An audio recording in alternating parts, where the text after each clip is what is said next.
Drinker, that is a funny title. That is a funny title, man. Oh, God. Get over and follow the Critical Drinker. Tell him Tyrone Magnus sent you. 197 minutes, 11,820 seconds, 3 hours and 17 minutes. That is the amount of time that Avatar Fire and Ash drained out of my personal hourglass, never to be returned. I immediately regret this decision. So, how best can I describe the experience of this movie? Well, imagine going on a date with a really hot girl, or guy for the other 6% of my audience, only to discover they've got absolutely no personality and nothing even... Yeah, I think like 3% of mine is, no, I think I'm up to 7% females. Yeah, mine.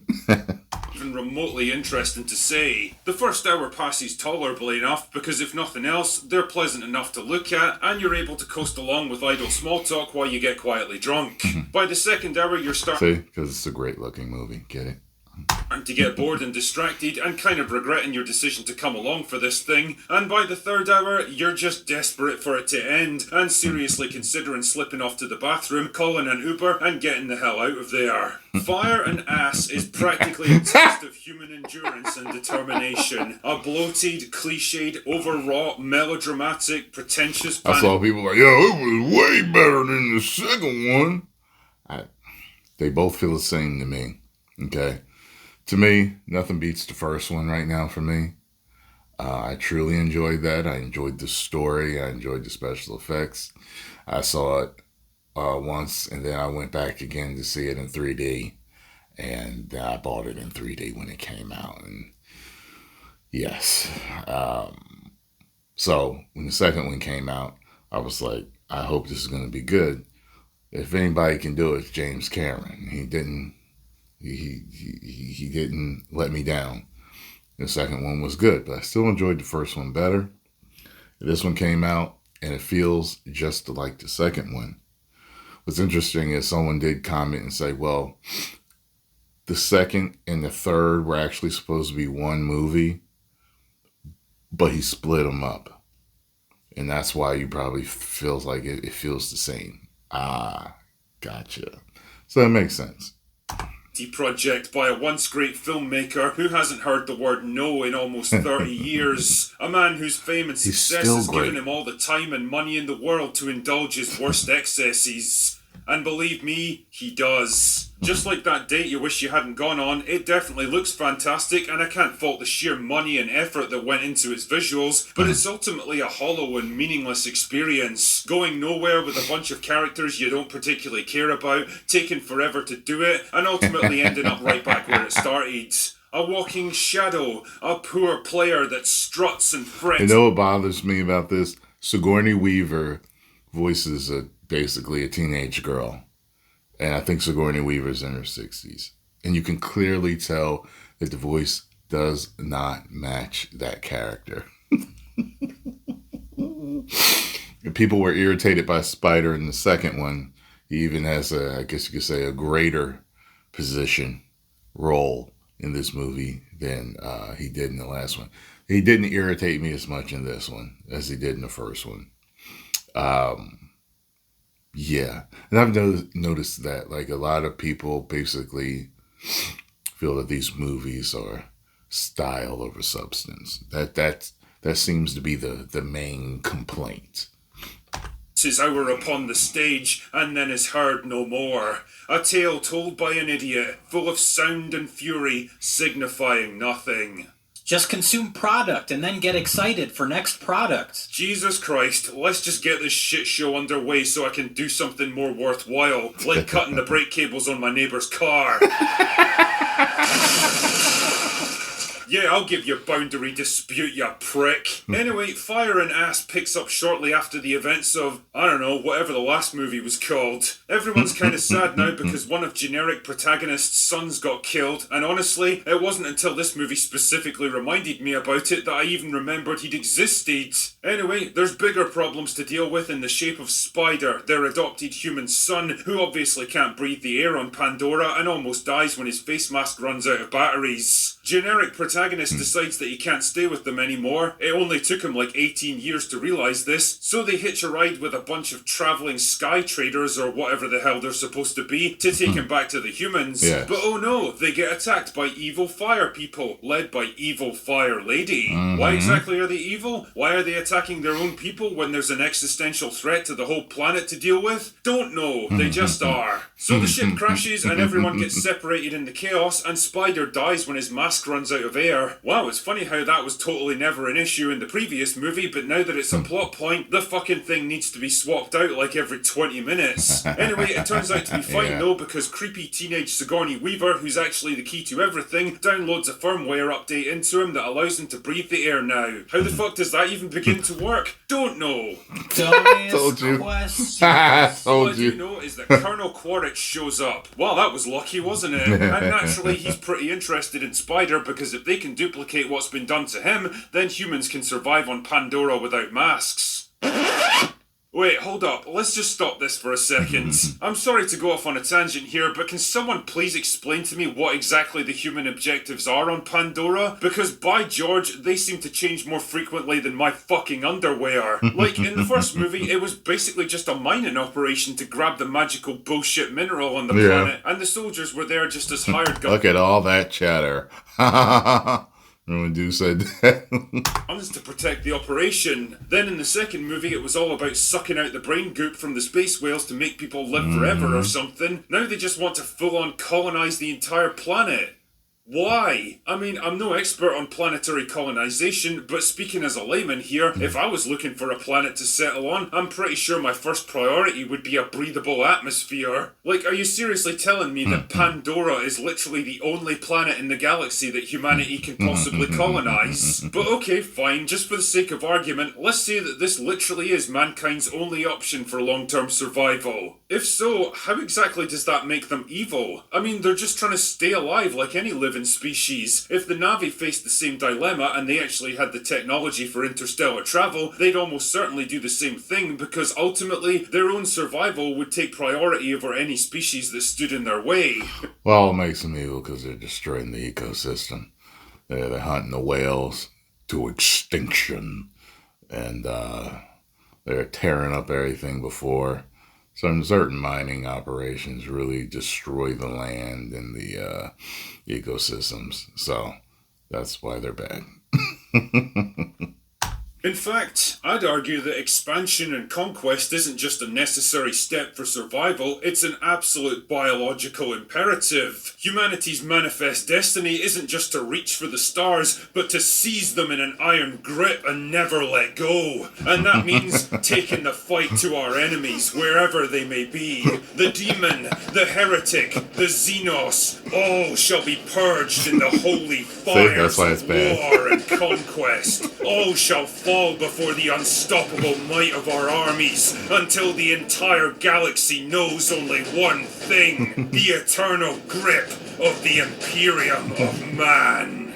Sorry, lost my train of thought there. What the hell was I talking about? Oh yeah, the Na'vi. So let's go with the assumption that humanity absolutely does need to colonize this particular planet. That would leave them with only one viable course of action: the complete annihilation of the Na'vi as a rival species, because let's be honest, they're clearly hostile, and every time humans have gone up against them in battle, they've lost. They represent a clear and present danger to human survival, so why fuck around with all these little piecemeal attacks? In fact, why even bother fighting them at all when there are other, more viable options? For example, an airborne pathogen specifically designed to kill that one particular species would solve the entire problem within a matter of months, without the need for costly battles or damage to Pandora's ecosystem. Shit man, the common flu would probably be deadly for them, since they'd have no natural immunity to human diseases. And if we really want to stick with the Native American allegory, which we clearly do with these movies, that would actually be pretty close to reality. It was diseases like smallpox that really defeated them, not a bunch of settlers with flintlock muskets. Anyway, those are questions for other, smarter movies. Let's just get back to this one. So Quaritch naturally wants Spider, but evil Fire Lady wants Quaritch because he has access to guns, and she likes guns because they go boom. A woman after my own heart. Now, considering the aforementioned mentioned allegory for Native American colonization, I guess this is the film's attempt to reluctantly acknowledge that Native Americans weren't exactly a peaceful, harmonious utopia before the dreaded white boys got there. Anyway, the upshot is that Quaritch and the humans are now allied with the evil fire people, so generic protagonist and his family are under threat from all sides. So there's a bunch of chases and a bunch of battles and a bunch of different characters get taken prisoner, but nobody ever dies because this is basically a soap opera with a AAA budget. And generic protagonist delivers a rousing speech to rally all the clans around him, and it's just in time for, I don't know, a big final battle. It's the same exact setup as the other two final battles from the other movies. And just when it all seems lost, a Deus Ex Pandora conveniently steps in to save the day with a bunch of animals that suddenly decide they're capable of understanding orders and forming battle plans, and the humans get defeated again, and the Na'vi celebrate again, and there's some earnest... See, that's what I was telling y'all, like how it felt the same. It just felt like a retread of the same stories, you know, and every movie is a retread. If you want to really get technical, we tell the same stories all the time. It's just how well can you tell that story in a different way, you know, make it fresh and entertaining to people. And that's how I felt about it. It just felt like it was just the same old thing for all three movies. Just, you know, yeah, the big speech, the animals helping, the bad guys defeat. It just felt like the same thing. You know, and what's interesting is if you watch the first Terminator specifically, and then you watch Terminator 2, it is a retread of the first one, but it's done very well. But it seems like with this, he's done it 3 times in a row with this. You know, it's you know, yeah. Speeches about still a good movie, but importance, you know, family and sticking together. Family. Sake. The short version of all this bullshit is that if you've seen the first and second Avatar movies, you've basically seen this one too. The formula is the same, it's just the values that are bigger this time around. And the result? Well, it's a long movie. In fact, just like Tatiana, I think it's about time we talked about that excessive length. At well north of 3 hours and 15 minutes, Fire and Ass is abusively long, especially when you realise the plot could be easily condensed into like half that time. I'm not kidding, at least 50% of this movie is nothing but a wanky tech demo, just endless landscape and wildlife That's what shots I told that y'all. go on Feels forever like a and tech accomplish demo. absolutely nothing. A flamboyant $400 million screensaver that adds nothing to the story or characters and bogs down what's already a frustrating and repetitive narrative. I kid you not here, characters get captured and taken hostage and have to be rescued on like 4 different occasions. It just keeps recycling the same fucking beats over and over, and there's no tension or drama, but there was a point where I was surprised that someone got taken hostage again. I was like, what? Again? because you know that no one important is ever going to get killed in these things. You know, for a franchise that Cameron describes as a passion project, I can't say that I detected a whole lot of passion or imagination on the writing side of things. Like, what happened to the aliens in Terminator 2 energy? What happened to the James Cameron we knew from the 80s and 90s? Did IQs just drop sharply while I was away? Yeah, the guy definitely cares about filmmaking technology, even if he's like the only man on Earth who still has a hard-on for 3D, but I can't shake the feeling that maybe he's getting a bit tired of the whole Avatar thing now. Quote, "I've got other stories to tell, and I've got other stories to tell within Avatar. What won't happen is I won't go down the rabbit hole of exclusively making only Avatar for multiple years. I'm going to figure out a way that involves more collaboration. I'm not..." Oh, I heard he's doing another Terminator. Maybe he can finally save the franchise.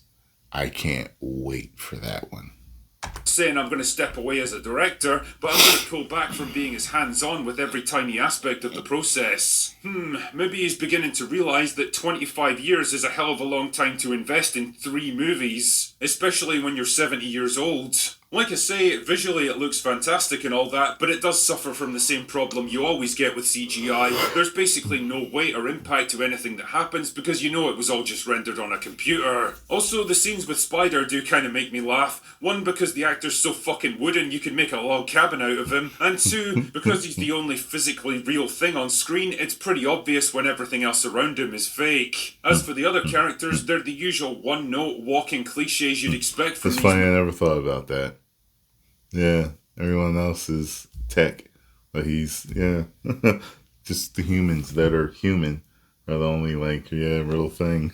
Movies. Generic protagonist is still just a generic good guy trying to hold his family together and do the right thing. Evil fire lady is evil and likes fire because the movie needed another antagonist, I guess. The kids are all a bunch of nothing burgers to the point where I struggle to even remember who was who. Creepy teenage Sigourney Weaver is still creepy as fuck because she's got the body of a young girl but the voice of an old woman. And I don't care how much you try to make her the key to everything, I'll never understand why this character's in the fucking movie. Yeah. The only character with even a grain of personality is Quaritch, and I suspect that's mostly down to a strong performance by Stephen Lang. Generally though, if you ask me to describe the personalities of any specific character in this movie, I would totally struggle because there's nothing to describe.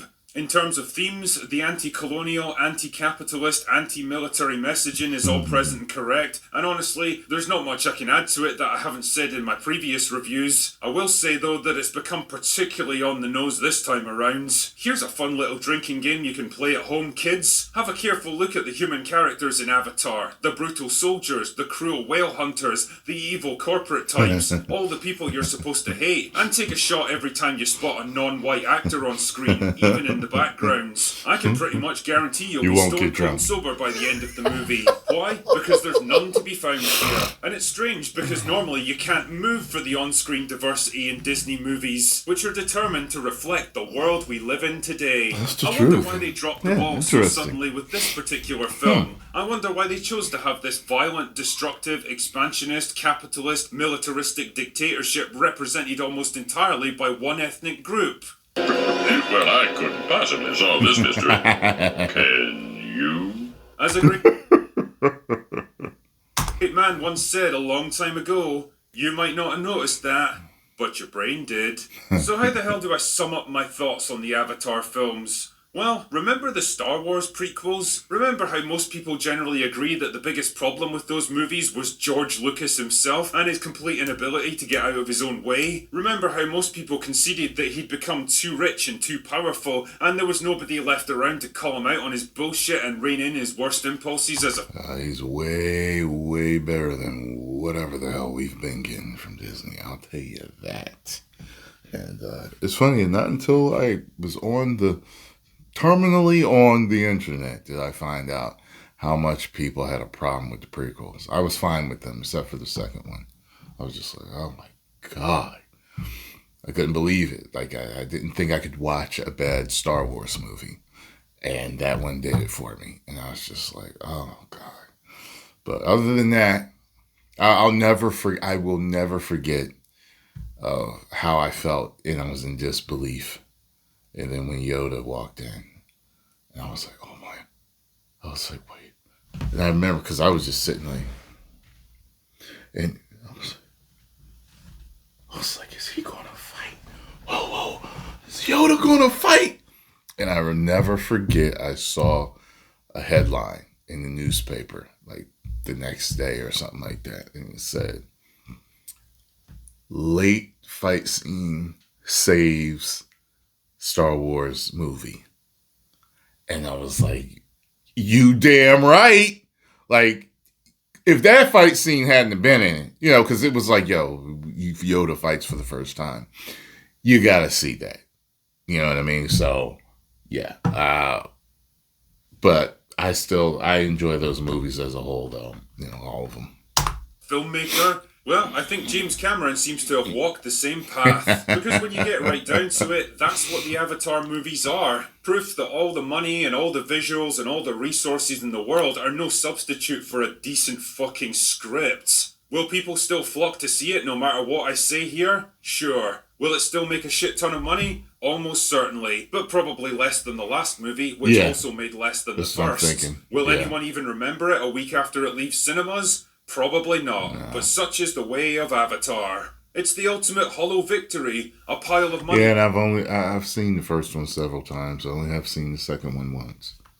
So that kind of shows you. You can't spend a piece of art with no meaning, a story with no purpose, a film that absolutely isn't worth 197 minutes of your life.